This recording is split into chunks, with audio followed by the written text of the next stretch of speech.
Нажимаю кнопку "В эфир", и и я, по-моему, уже в эфире на второй платформе. Сейчас, я, делаю ссылку приглашения, вот, пригласить друзей, гостей в студию. Ну, я, конечно, друзей приглашаю. Так,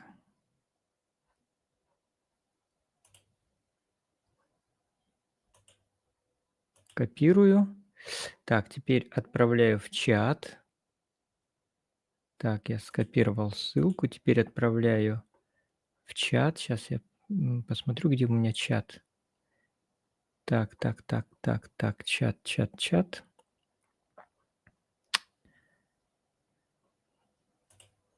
Давно просто я не проводил трансляции. Вот он, чат. Отправляю в чат ссылку. Все, ссылка ушла. Что-то написано студийный чат. А почему студийный? Ладно, хорошо.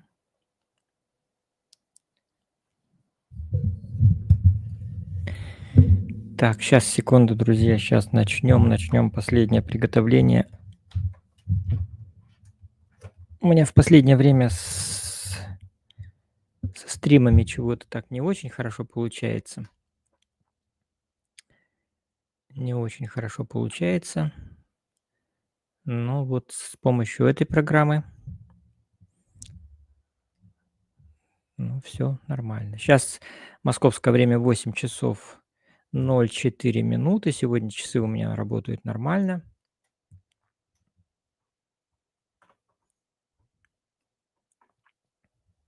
Если долгое вступление, можете прокрутить вперед, кто только начал смотреть или смотрит в записи. Вернее, кто смотрит в записи. Сейчас-то прямой эфир идет. Так. Сейчас проверяю, как работают системы моего корабля.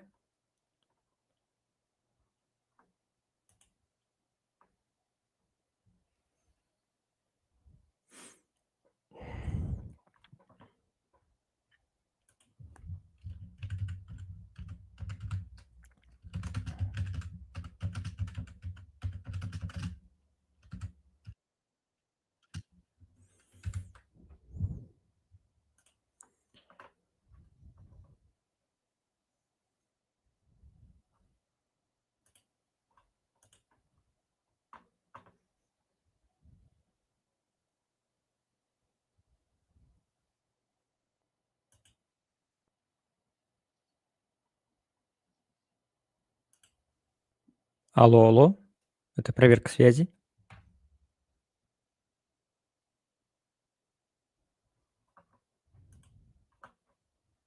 Ну, я уже слышу, я там по клавиатуре долблю, поэтому все нормально. Итак,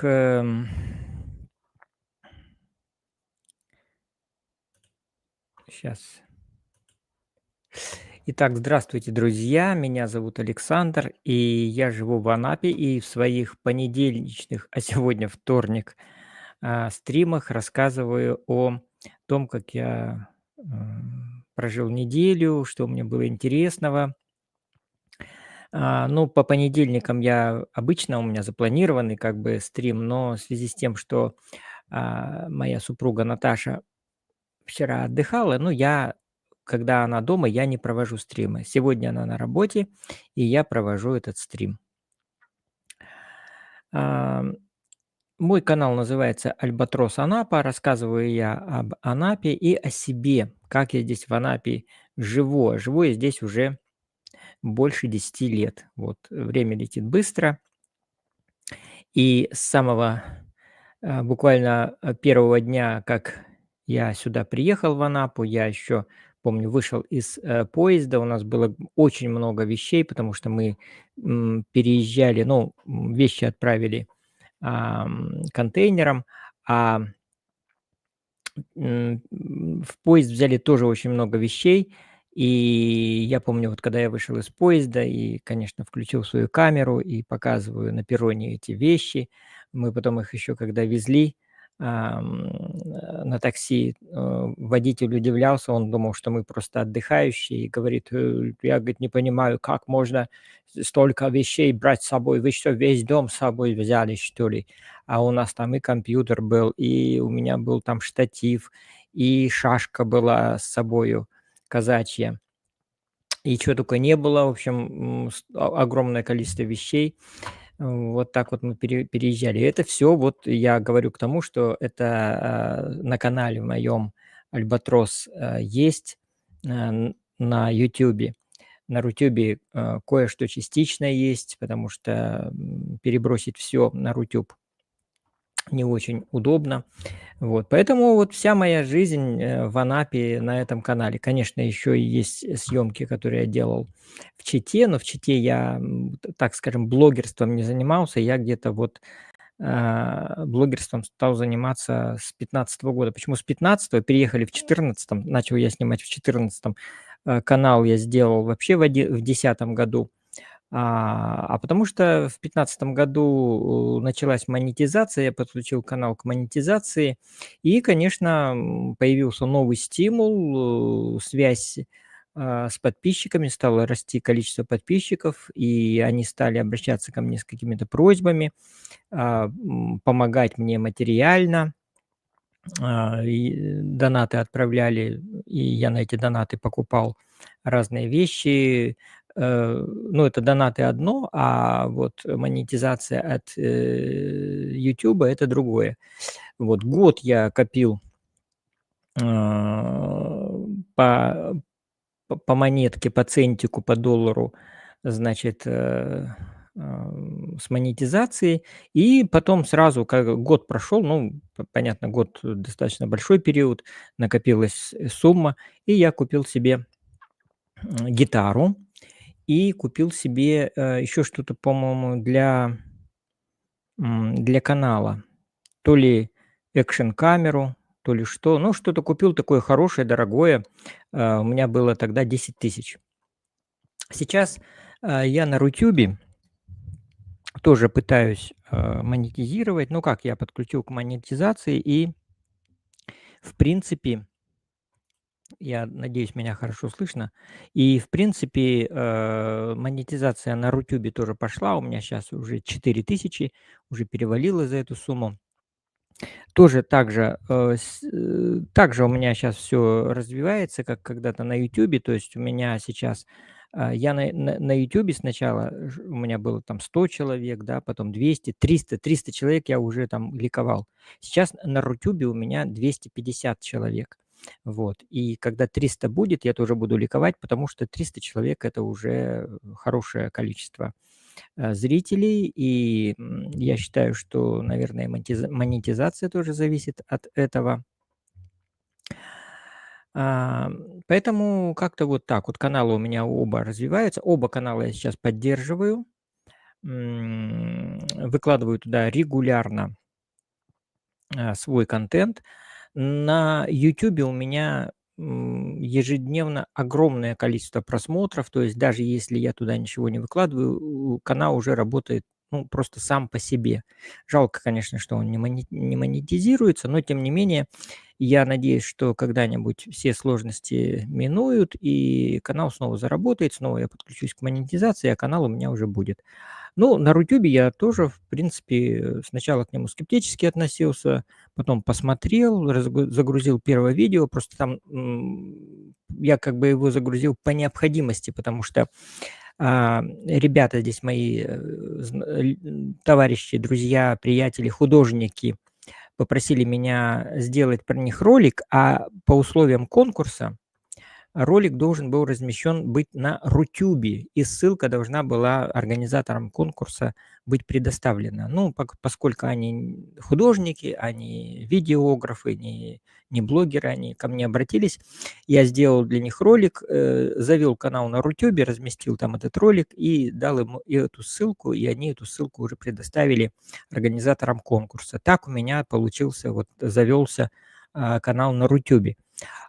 А потом через какое-то время, когда начались уже сложности с "Ютубом", я думаю, ну, почему бы, у меня есть канал на "Рутюбе", давай-ка я там посмотрю, что там все таки есть, как там что. И начал туда понемножку забрасывать какие-то ролики. Условия там оказались очень простые для подключения монетизации. Это 2 видео надо иметь на канале и 5000 просмотров. Вот. Поэтому я загрузил туда такие ролики на "Рутюб", которые на "Ютубе" у меня, ну, чуть ли не там под миллион, да, просмотров. Вот, поэтому я так посчитал, что раз они на "Ютубе" востребованы, будут они востребованы и на "Рутюбе", и не ошибся, в общем-то, в этой тактике. Хотя ролики такие, знаете, далекие вообще от Анапы, от моей какой-то личной жизни, от творчества, далекие вообще.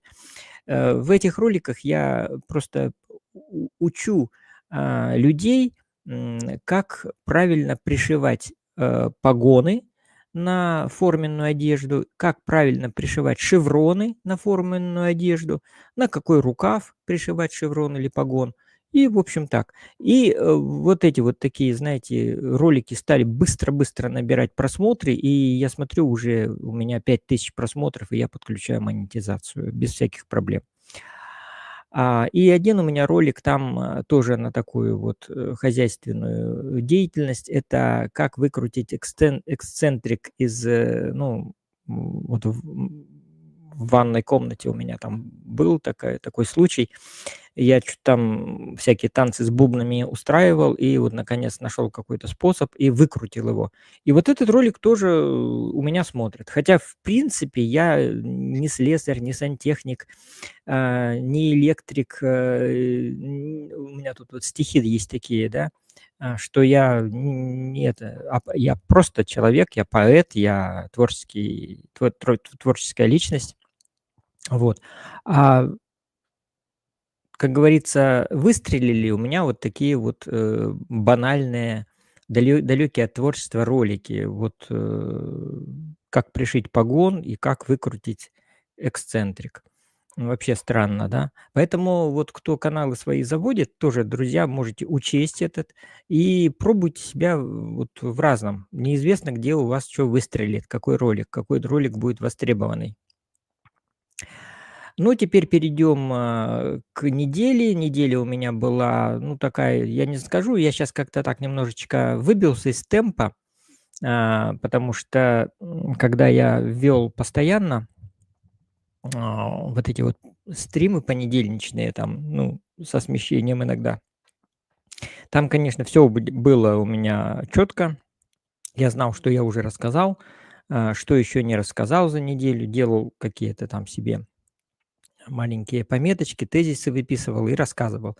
Сейчас вот, когда, что-то пошли сбои, на "Ютубе" с трансляцией, на "Рутюбе" с помощью программы OBS, и Streamlab, в общем, что то как-то они забарахлили. Поэтому, я и несколько трансляций последних не смог провести. Начал тестировать вот "Рутюб". На "Рутюбе" у меня получились трансляции, в принципе, нормально. Даже подписчица одна там, вышла на связь. А, и сейчас я даже не знаю, с чего начать. Ну, вообще у меня несколько хобби. Это литература.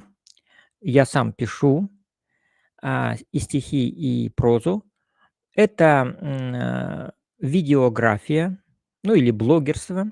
И я в последнее время тоже это очень так в этом подвинулся. Я, приобрел вот в начале этого года хороший, фотоаппарат Canon M50. Потом, стал приобретать, значит, объективы. Понял, что к фотоаппарату надо недостаточно одного объектива, а надо несколько, под разные задачи. И вышел, случайно на объективы советские. Понял, что советские объективы — это, ну, вообще прикольно, это вообще интересно, снимать на советские объективы, добиваться вот этой вот, почти киношной картинки, как говорится. Здорово, мне понравилось. Я просто увлекся. И у меня сейчас несколько объективов, ну, обычных объективов, вот кэноновских, 2 кэноновских, 1 ТТ Артизан и 2 объектива советских. Это Helios 44 М4 и Юпитер 37А. О, друзья, я даже, знаете, вот когда, взял в руки, объектив Helios и Юпитер, это просто было нечто. Это, знаете, просто приятно. Я здесь одного смотрю блогера интересного, Тарас Бар, и он рассказывает вообще про фотодело, про видеосъемку и про объективы. Так вот, он говорит, что объектив такая штука, что, ее просто иногда приятно взять с полки, этот объектив, да, покрутить, вот это вот, как-то она там называется, интересно, я сейчас не помню даже специфический такой термин. Ну, так скажем, покрутить фокус, и тебе уже приятно, ты уже получаешь удовольствие. И я это удовольствие понял, кстати. Вот почему-то действительно приятно крутить, фокус, даже не на фотоаппарате, а просто взяв в руки объектив. Ну, езжу, конечно, на море, снимаю. Особенно, щас я опять поостыл, потому что жара, я не люблю жару. Летом надо выезжать на море рано, где-то, часов в 6, а я люблю поспать. Поэтому, когда я просыпаюсь, уже день деньской, вот щас 8:18, но солнце уже палит, уже пора с моря возвращаться. Вот, а я еще здесь сижу и, разглагольствую, поэтому у меня не получается на море, выезжать. А когда я только объективы купил, это была весна, я, конечно, ходил и на море, на набережную, в город просто, снимал просто людей, ходил в детский парк и снимал лошадей. Как раз, Наташа тоже, ходила вместе с Валей, с дочкой. Мы ходили втроем кормить лошадей. Ну, не кормить, так скажем, угощать яблоками, морковкой. Вот, все это я снимал на вот эти объективы, приходил домой, монтировал, радовался. В общем, это было здорово. А, м, Потом я, значит, вот я сказал, что литература, да. Ну, наверное, сразу расскажу в плане литературы. Литературы я, да, я пишу стихи, я пишу прозу. Конечно, и то, и другое я сейчас, практически не пишу. Иногда сочиняю стихи, знаете, вот, в плане, так, какие-то песенки, с помощью нейросетей там сделать, ну, просто посмеяться, развлечься. Делаю переводы с популярных, песен на английском языке. У меня несколько уже есть, и я даже хочу их включить, в следующее какое-нибудь, свое собрание стихотворений. Ну, как переводы, потому что я их, по-своему осмыслил.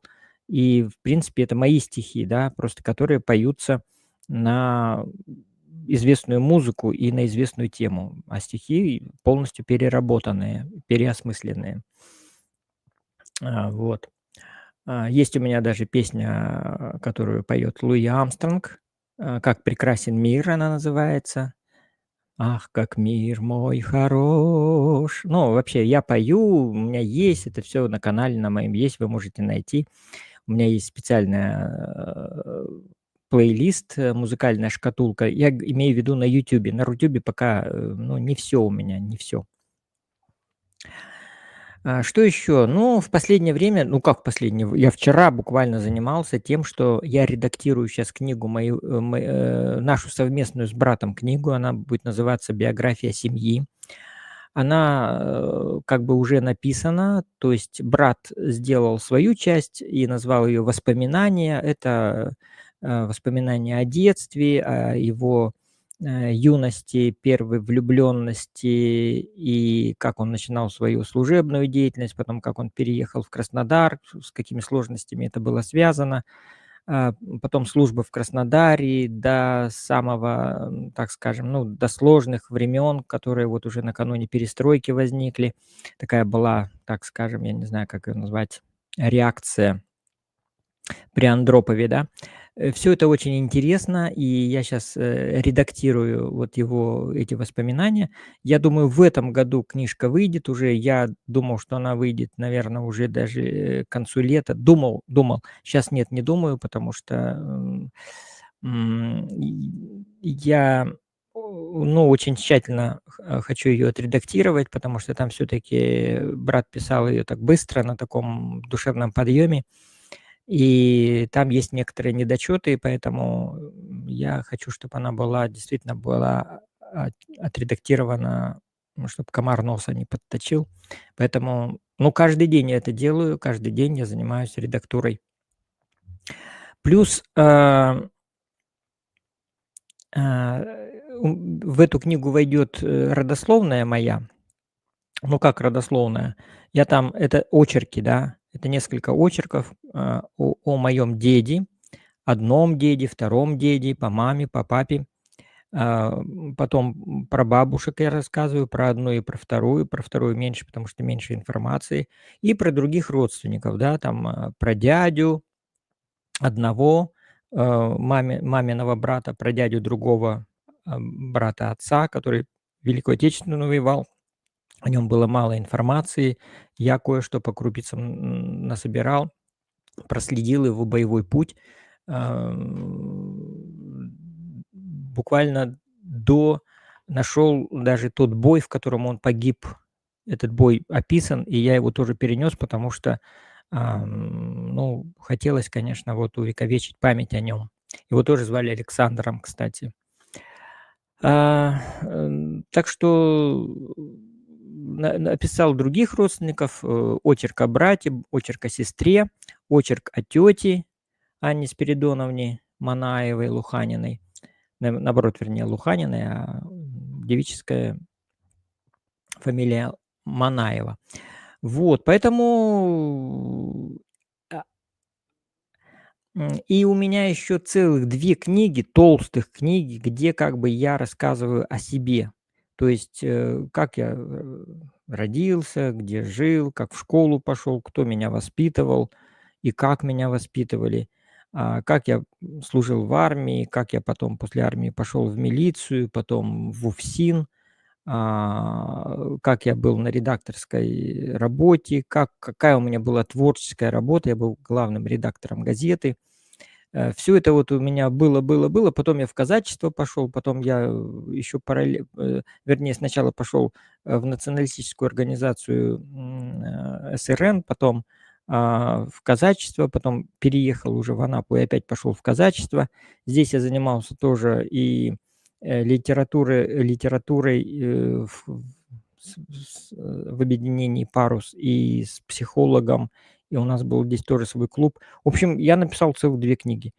А сейчас, понятно, эта книга будет у нас небольшая с Юрой. Родословная — это вот, рассказ о моих родственниках, очерки об родственниках войдут, хочется, конечно, о себе написать, потому что Юра-то о себе пишет, ну и параллельно, конечно, о том, в каком времени он жил. А у меня такого нету. Я сначала думал, что включить, какие-то отдельные очерки про меня, потом думал: нет, все равно книга распухнет, книга будет большой. И я решил сделать, просто, благо, что я, буквально со школьных лет веду дневники, и, в принципе, у меня вся жизнь, как у меня есть такое стихотворение: вся жизнь расписана, вся жизнь по полочкам. Сегодня виски пью, а завтра водочку. Вот, поэтому, то я омаров ем, то жру щи кислые. Вчера с Тамарою, сейчас с Ларисою. Это вот мои стихи.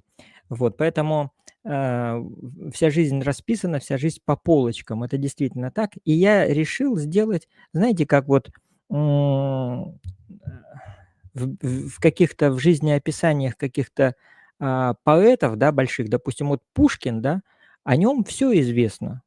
То есть потому что эта личность очень хорошо изучена, и буквально каждый его день жизни, он где-то зафиксирован. У кого-то в переписке, где-то он сам о себе писал, где-то там еще, где-то по каким-то документам, где-то он там под стихотворением дату написал. И вот если это взять, допустим, всю его жизнь, вот будет все по датам. Вот тут приехал к нему Пущин, вот тут он, значит, поехал куда-то, вот здесь он заболел, вот здесь он выздоровел, вот здесь он женился, вот здесь он стрелялся. А, у меня, в принципе, то же самое. У меня все есть. И я решил, сделать вот такой вот хронограф. Такая вот биография, но, чтобы она не была слишком сухой, я все равно туда вкрапляю, какие-то свои чувства в каждую вот эту, ну, если назвать каждую вот эту вот запись статьей небольшой, ну, допустим, 5 декабря 1989 года. И я там, если там какое-то случилось событие, да, и я пишу это событие, я пишу свое отношение к нему, я пишу там еще какие-то, детали, чтобы это был не сухой текст, а все-таки это был такой очерковый текст, а где-то даже художественный. Вот, поэтому у меня вот это мое жизнеописание. Я, кстати, у меня рабочее название "Мозаика жизни моей", потому что вот эти вот, кусочки, они. Так, здесь у меня кто-то в чате. Так, нет, в чате никого нету. Жалко пока. Поэтому эти кусочки, вообще странно, у меня, как бы трансляция-то идет на YouTube, ну, вроде бы идет. Сейчас посмотрю, там, смотрит один человек. Ну ладно, хорошо, хоть один. Ладно. Так вот, такая мозаика из кусочков, да. Где-то, конечно, все нельзя написать, то есть у мозаики где-то отломан кусочек, но когда ты всю эту мозаику разбитую, ставишь, да, все эти кусочки на свои места, получается такая картина. Вот. И я хочу вот, такую мозаику в своей жизни составить. Сейчас я уже остановился на, 2003 год. 2003 год, даже не 2004, когда я развелся со своей первой женой. И вот все это у меня вот там будет. Дневники у меня дневников целая куча. Дневники у меня все тоже так вот пронумерованы. Вот, пронумерованы. Видите, вот это вот дневник номер 19. Он, с 17 апреля по май 2000 года. Видите, всего всего, 1 месяц, даже, наверное, не месяц, ну, пусть будет месяц, такая толстая тетрадка. Но она, правда, не вся исписана. Да, она не вся исписана. Вот.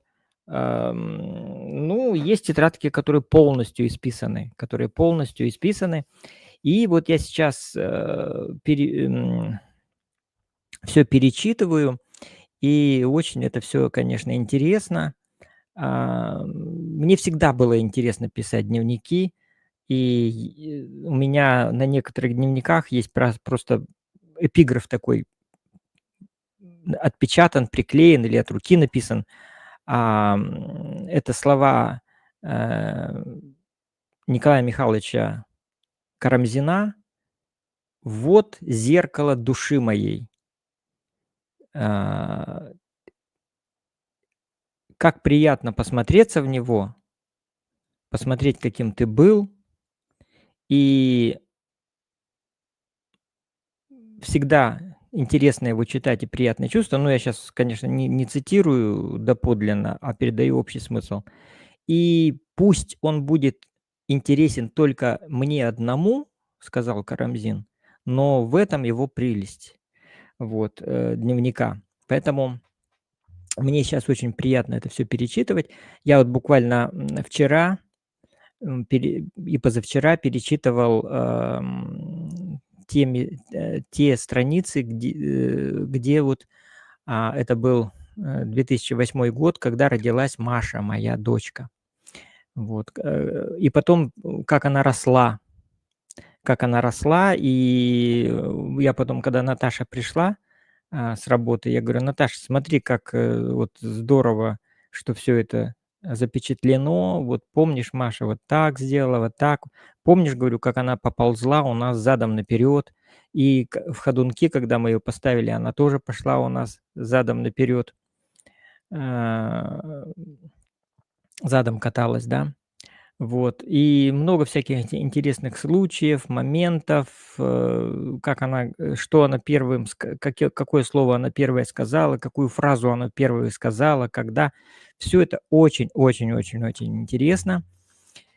И, я советую, друзья мои, ведите дневники, просто пишите. Дело в том, что даже вот сейчас, конечно, я потом, стал вести дневник уже онлайн, то есть, где-то с года 2011-12 я стал, записывать, все свои впечатления в живом журнале. Вот, ну, благодаря этому я и смог книги выпустить, потому что у меня все было написано, все было запечатлено, уже все даже напечатано, поэтому мне оставалось только редактировать. А писал я всегда очень так с чувством, с толком и с расстановкой.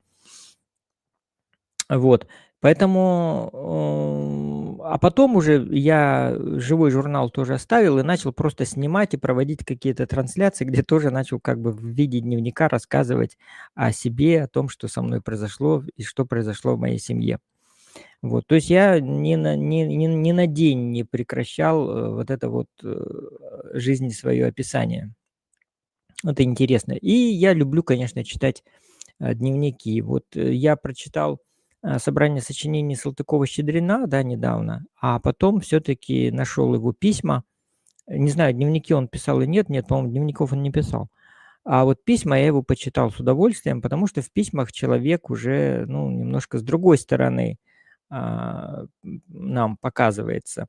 Я очень люблю читать письма Пушкина, потому что Пушкин, он и в стихах немножко такой, тоже, хулиган, и в письмах он тоже такой же, да, еще больше себя проявляет, свою натуру, и очень интересно. Я вот в прошлом году, да, в прошлом я ездил несколько раз, мне приходилось в Москву ездить, и в поезде я читал, конечно, письма Пушкина и большое удовольствие испытывал.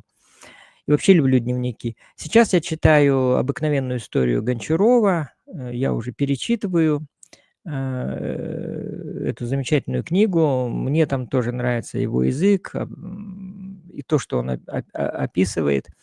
Ну, здорово, конечно, испытываю огромное, удовольствие от чтения. Ну, что еще? Что еще, дорогие мои? Так, это я сказал о литературе, да. И, значит, о видеографии, блогерстве тоже сказал. Я сейчас новый жанр такой, значит, опробоваю. Это чтение стихов на природе, когда я снимаю хорошей камерой, использую хороший звук. Я говорю, у меня для блогерства сейчас все есть. Вот, поэтому, а,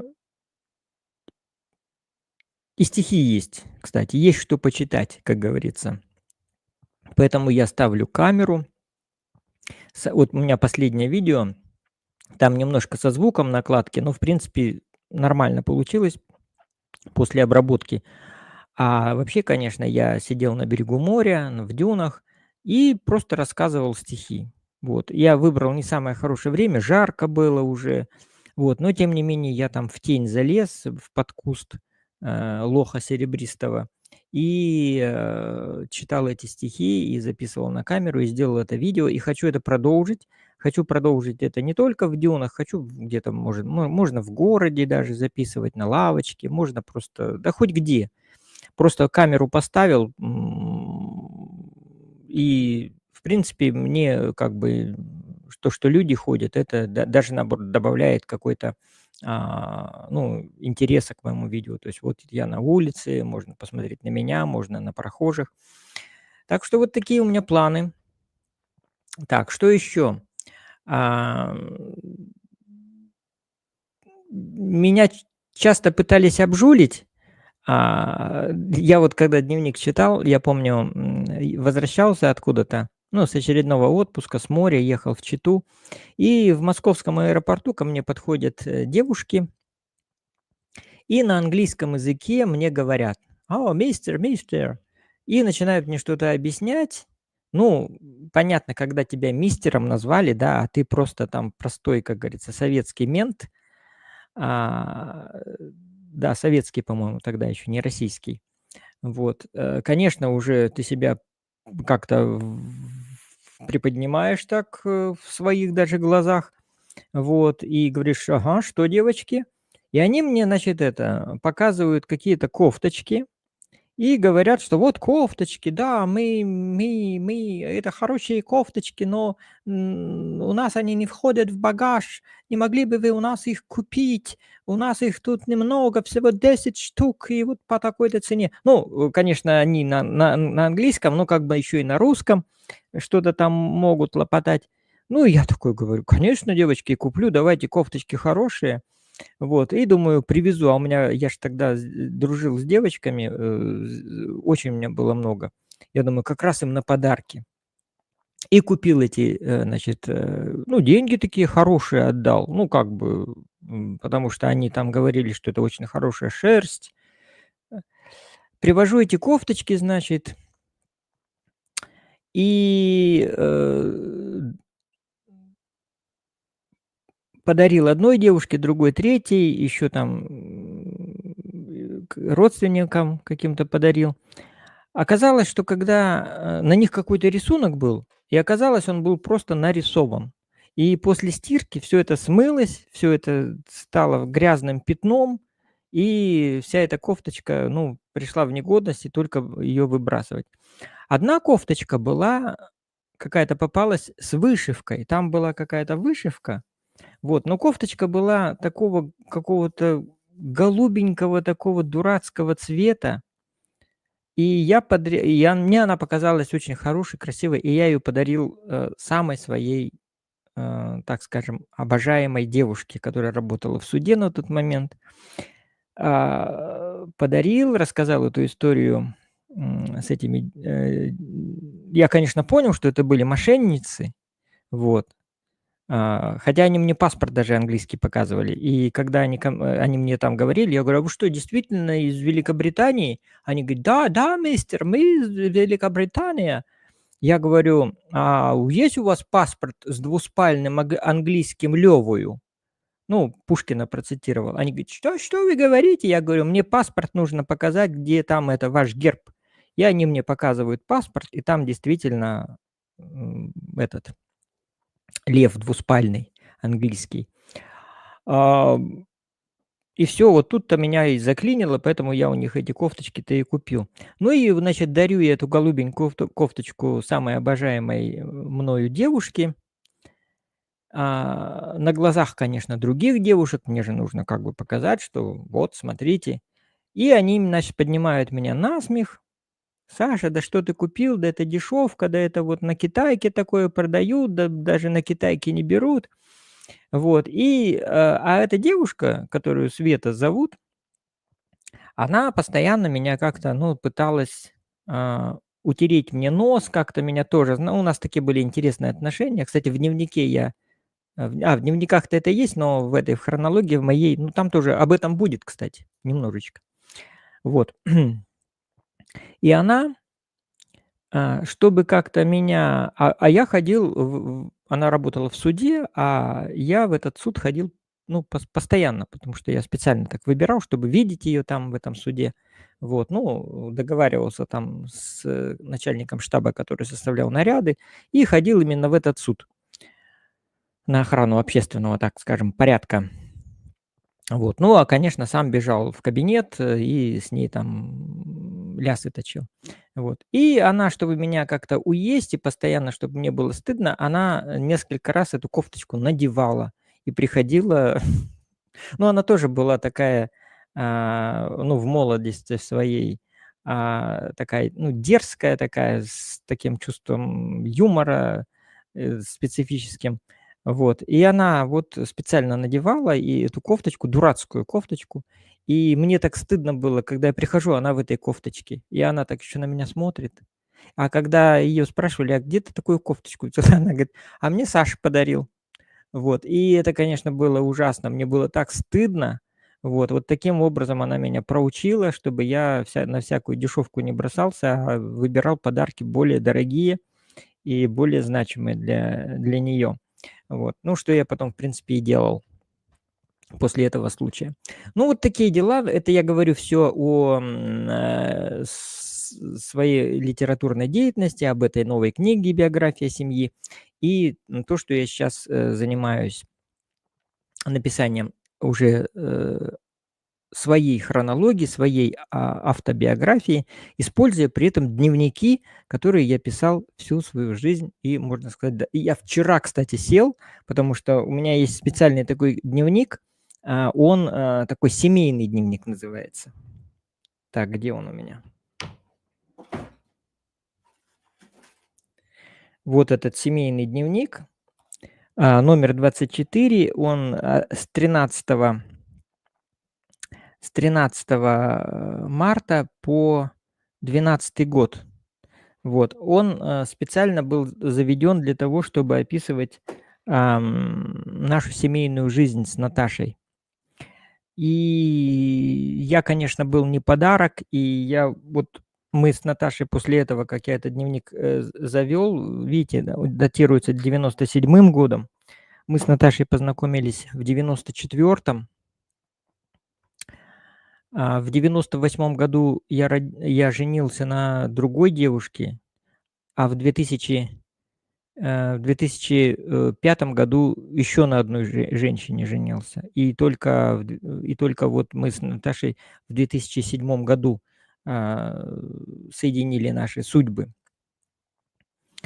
Очень все было непросто. Так я к чему это говорю? Я просто перечитывал этот дневник, я его и раньше перечитывал, и в первом браке, и во втором браке, и всегда плакал, потому что я был такой ужасный человек и так тяжело расставался со своей свободой, что ну, я себя вел очень неправильно сейчас, я считаю.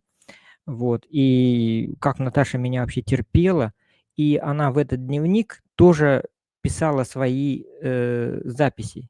Знаете, вот как это вот, а, "Трое из Простоквашино", когда там, значит, дядя Федор написал, потом Шарик написал, потом, значит, кот Матроскин что то там написал, добавил. Так вот, я здесь тоже пишу, пишу, пишу, а Наташа потом берет, читает, ну, я его не скрывал, этот дневник, и тоже что-то приписывает. И она называла его, этот дневник, "ябедник". Вот, "ябедник". И, конечно, я когда перечитывал этот дневник, вот, он у меня на работе лежал, на службе, когда я был в первом браке, во втором, я просто плакал, я просто рыдал, как я был несправедлив, к такой замечательной женщине, как Наташа. Вот. И сейчас-то я уже как бы э, по производственной необходимости обратился к этому дневнику. Ну, какие-то факты, какие-то даты надо там уточнить в своей хронологии личной. И, понятно, все это вот фрагментарно читаю, вспоминаю, слезу чуть не пускаю. И вчера я говорю: интересно, а я ведь давно не писал". Взял ручку, взял этот дневник и сделал там такую достаточно большую запись. Пришлось писать очень много, потому что, ну, как бы, дневник, он где-то у меня там обрывается, да, в 12 году. Там в 12 году мы уже, готовились, ну, не готовились, мы переехали в 14. Ну да, все равно мы, ездили в 12 году на море отдыхать. И, поэтому, в общем, давно я не писал этот дневник, и пришлось этому дневнику все вот какие-то такие самые значимые вехи в нашей жизни совместной семейной писать. В том числе и, рождение внука нашего с Наташей, да. Валя у нас, 19 июля вот, родила мальчишку.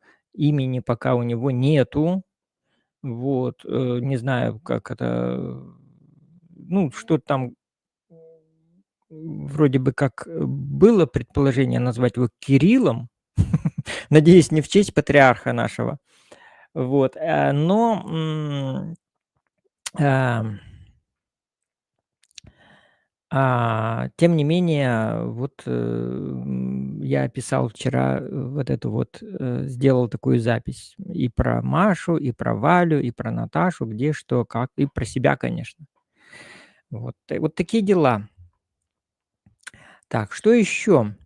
Ну, значит, я же про мошенников начал говорить, да, и вот, про эти кофточки рассказал, в общем-то, я другое имел в виду.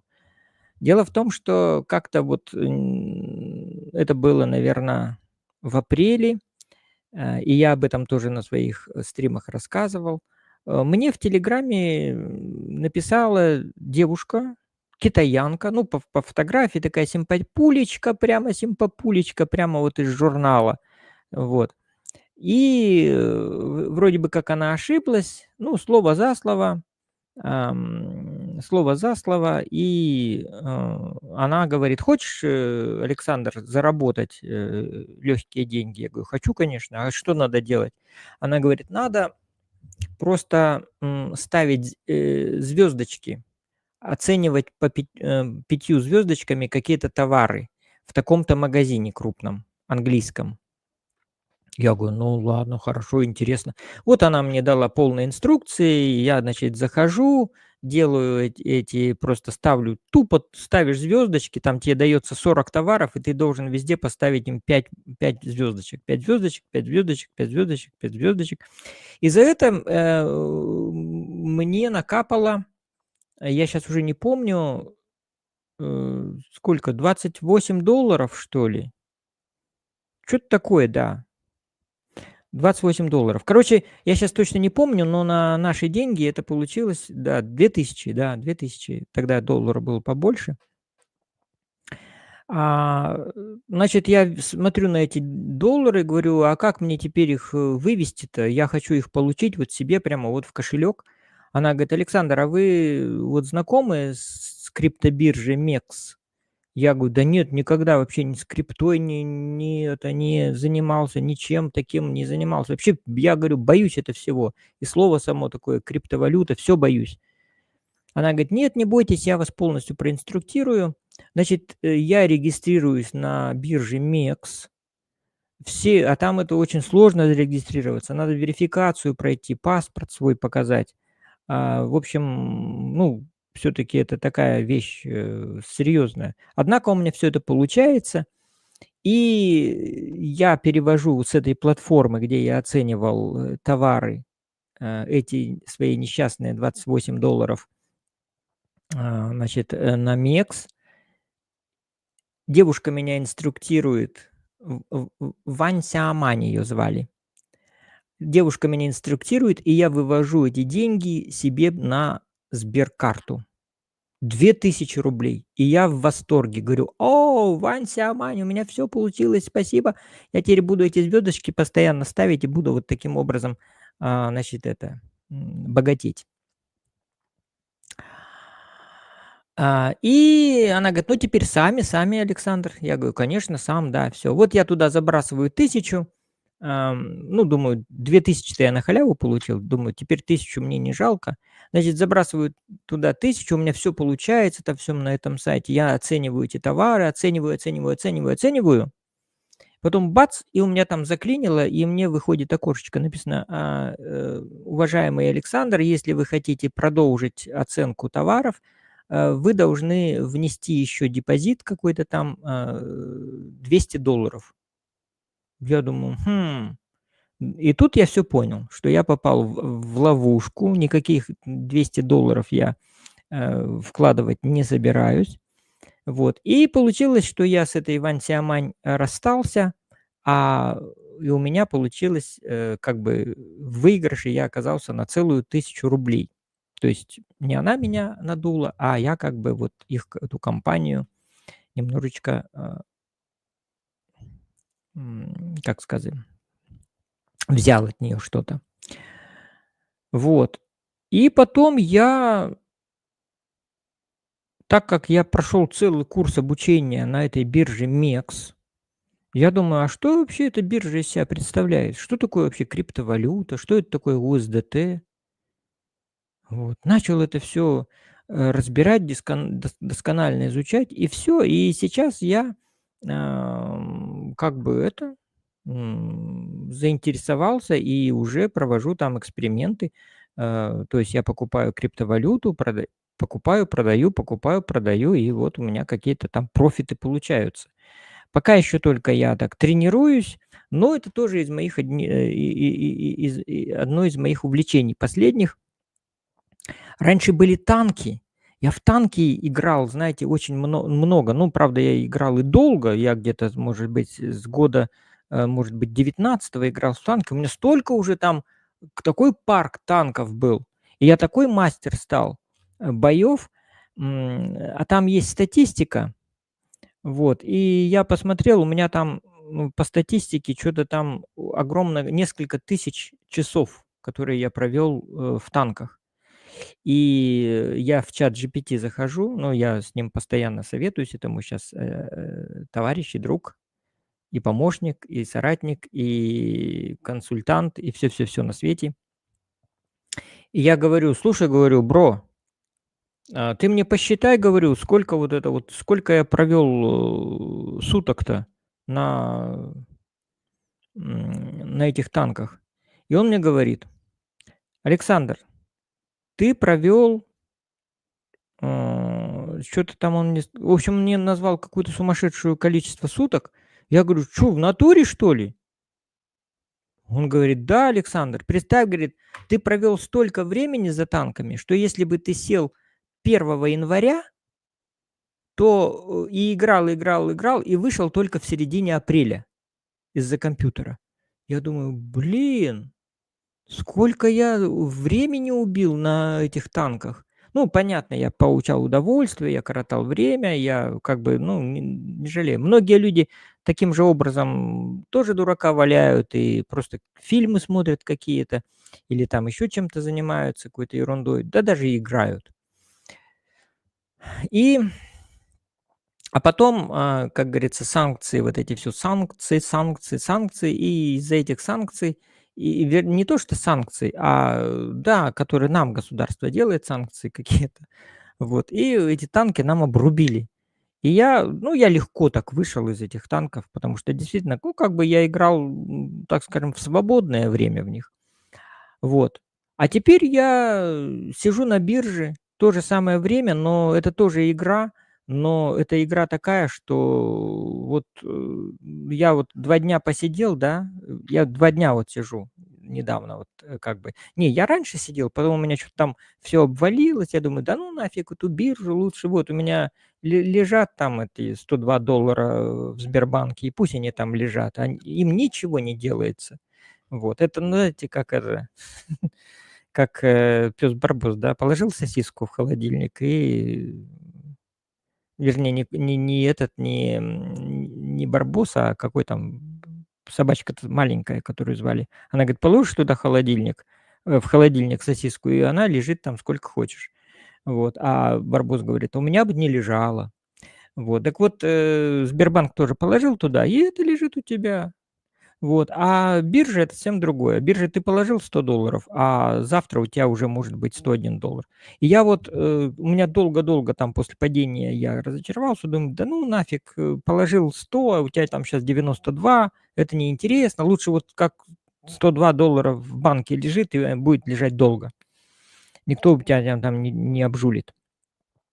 А потом что то опять, решил и, м, опять сел играть.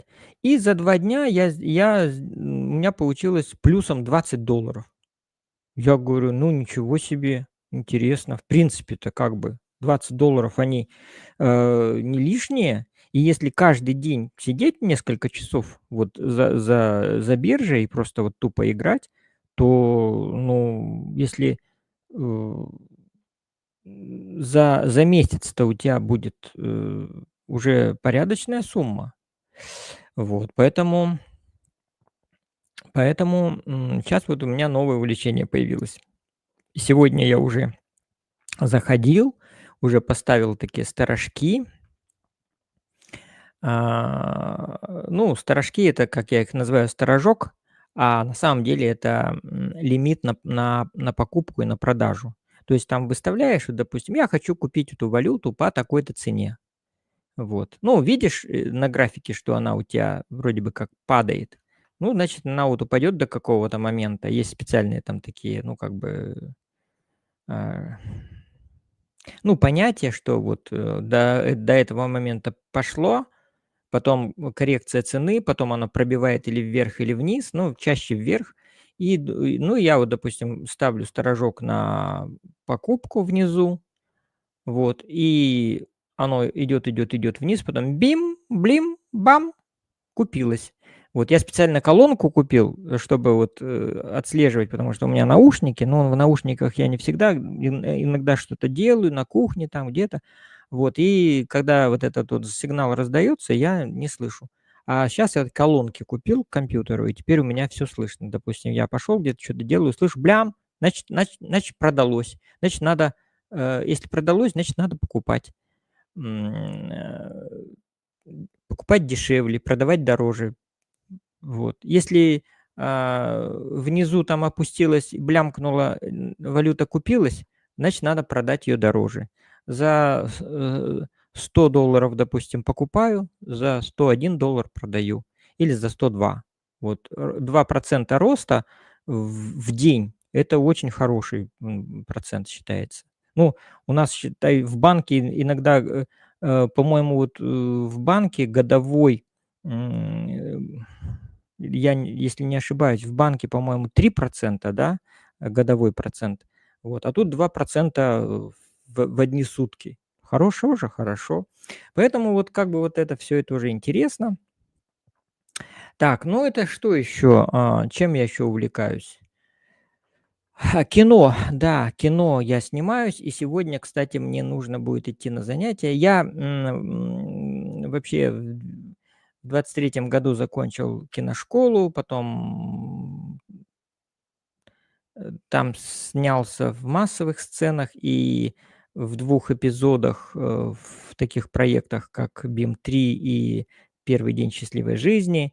Был на одной площадке с Серебряковым, Розановой, Гуськовым, кем еще там, ам, из таких известных актеров. М, ну, достаточно и их. Вот, поэтому, а потом познакомился с режиссером Мальвиной Третьяковой, и у нее в 3 фильмах снялся уже в ролях. Это Курт, я играл Курта в фильме про партизанку Катю Соловьянову, потом, играл колдуна, в фильме таком приключенческом, куда приводят хороводы. Мы выезжали в Москву, там снимались. И еще фильм, который вот в этом году я уже в нем снимался, с января по апрель, это, "Чудеса в рабочем порядке". Я там играл, мужа главной героини. Все эти фильмы в производстве еще, потому что Мальвина, работает как бы, у нее немного помощников, в основном она одна все волочет на себе. Вот. Ну, как волочет? Она вообще сотрудник Мосфильма, и она чисто по знакомству вот, обращается, и ей делают какие-то вот нам монтаж, озвучание, эффекты, покраску фильма. Все это вот ей делают, ее друзья бескорыстно. Вот. В киноиндустрии вообще очень важны связи. И если б не это, я бы, конечно, в кино бы не снимался. Вот. Если б я не пошел в киношколу, я бы не познакомился, с Анастасией Карезиной. Если б не она, я бы не познакомился с Мальвиной Третьяковой и не попал бы в эти фильмы. Все везде связи, связи, связи. Сейчас снимается еще один фильм, "Времена не выбирают". Называется он тоже исторический. Ну, в этом году я Мальвине сказал, что: "Мальвина, извините, я, ну, не могу сниматься, потому что, ну, жена, во-первых, уже ворчит, потому что меня дома часто не бывает. Поэтому, ну уж извините, извините, я пропущу этот фильм". Вот. Ну и вот она недавно ко мне обратилась, говорит: "Александр". Вообще, я планировал там сниматься, у меня даже роль была своя небольшая. Но тем не менее я на занятия не хожу, на обсуждение вот этих сцен не хожу, на съемки, на репетиции не езжу, все понятно. То есть я как бы сейчас вот отделился от кино. Вот. Но тем не менее, роль за мной сохраняется, и 26 числа должны быть пройти съемки, а сегодня должно быть занятие, на которых эти съемки будут обсуждаться. Вот я не знаю, мне нужно, не нужно ехать, потому что у меня много вопросов вообще по костюму, по тексту, по вообще, я даже не знаю, какой образ мне там создавать. Ну, я знаю как бы роль, но я не знаю, он молодой, каких лет, старый. В общем, все это вот нужно. Отстал я сильно, отстал. Вот, поэтому, но мне интересно все равно посмотреть на новый коллектив, потому что там в основном костяк те актеры, которых я уже знаю, а много новых я вот смотрю по фотографиям. Есть группа, курс Мальвины Третьяковой, если кто хочет, посмотрите ВКонтакте. В общем, вот такие вот, дела, друзья мои. Много чего я сегодня рассказал. Не знаю, как вообще это у меня, трансляция. Бывает, знаете, ты болтаешь, болтаешь, болтаешь, болтаешь, потом бац, оказывается, что, ничего не записалось, ничего, все пропало, все пропало. Вот. Поэтому, я смотрю, уже целый час прошел, поэтому надо заканчивать. Ставьте лайки, подписывайтесь на мой канал. Напишите обязательно в комментариях, интересно ли вам было слушать. О, по-моему, продалась валюта. Надо сейчас идти на биржу и смотреть, что там продалось. У меня там по многим валютам есть эти сторожки. Так, все. А, Всё, друзья мои, ставьте лайки, подписывайтесь на мой канал. Еще раз говорю, пишите комментарии, под видео, задавайте вопросы. Главное, ответьте на вопрос, нужны ли вам эти трансляции еще. Все, пока-пока. Сначала нажимаю на "Рутюбе". Так. Зрители "Рутюба", подписчики "Рутюба", вам отдельный привет, люблю вас. Там, кстати, собралось очень хорошее сообщество, все друг другу помогают, потому что "Рутюб" молодая, площадка, и поэтому, чтобы ее продвигать, нужно, просто вот, очень дружить самому сообществу блогеров. Поэтому всем, друзья, благодаря вам я тоже развиваюсь на "Рутюбе". Пока-пока.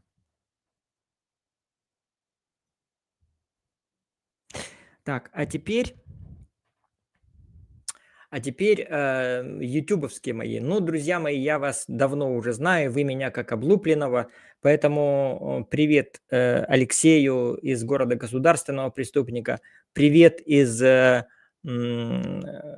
Андрею Стрельцову из, города далекого, но нашинского. Поэтому всех вас тоже люблю, всех вас ценю. Спасибо за лайки, за комментарии, за добрые слова. Всего вам доброго. Пока. Пока-пока. Мира, счастья и всех благ. Пока.